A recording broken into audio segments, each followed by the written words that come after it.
Bonjour à tous, bonjour à toutes. Je suis Maurice Coué, économiste industriel, directeur général du cabinet CCDE.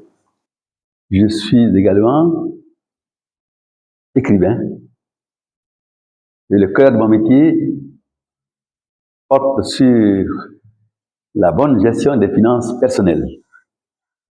Quand on parle de finances personnelles, ça inclut nécessairement le temps, la bonne gestion du temps également. Alors, pourquoi j'ai écrit ce livre? Dans les pays développés, un retard de 2 minutes dans un rendez-vous, quel qu'il soit, est un scandale que l'on pardonne très, très difficilement. Dans notre pays, un retard d'1 ou de 2 heures ne dérange personne. On rejette la faute sur les embouteillages ou autres alibis. Cette culture généralisée de non-respect du temps a un impact désastreux sur notre productivité, notre compétitivité et notre bien-être. Il faut que cela change.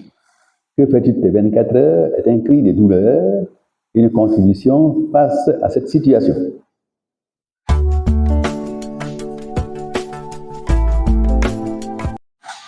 Comment pouvons-nous définir donc le temps? Le temps est une ressource rare. Il n'est pas abondant, contrairement à ce que l'on pense. Qu'on l'utilise mal ou bien, qu'on soit pauvre ou riche, chacun reçoit spontanément, chaque jour, sa part de temps. Le temps est une ressource immatérielle également, que l'on ne peut mettre dans un grenier ou dans une banque. C'est pour ce quoi il faut l'utiliser de façon rigoureuse au fur et à mesure qu'il passe. Alors, comment gérer le temps, cette précieuse ressource? Ou bien gérer le temps pour repartir les 120 ans tels que mentionnés dans Genèse 6, verset 3. À 24 heures. Rappelez-vous, en référence à 8 secondes, la Bible, 8 secondes. Ensuite, il faut diviser les 24 heures en parties égales.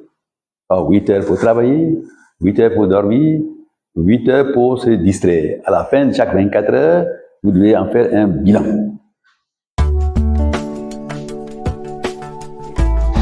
Alors, que faire pour bien gérer le temps? Il faut 3 étapes. Premièrement, il faut définir clairement les objectifs à réaliser. Deuxièmement, il faut identifier les activités que vous jugez prioritaires. Troisièmement, il faut planifier les activités dans le temps.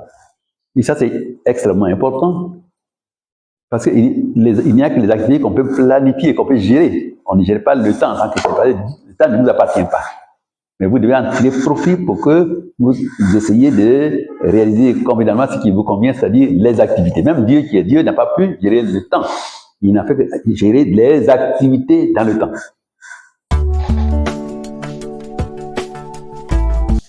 Notez bien en finissant que chaque minute, chaque heure, chaque jour, chaque mois et chaque année qui passe sont des parties importantes de votre budget de temps qui a été mis à votre disposition. Il ne se rattrape jamais. Pour éviter de regretter, donc gérer cette importante ressource avec discipline, rigueur, chaque fois qu'il passe.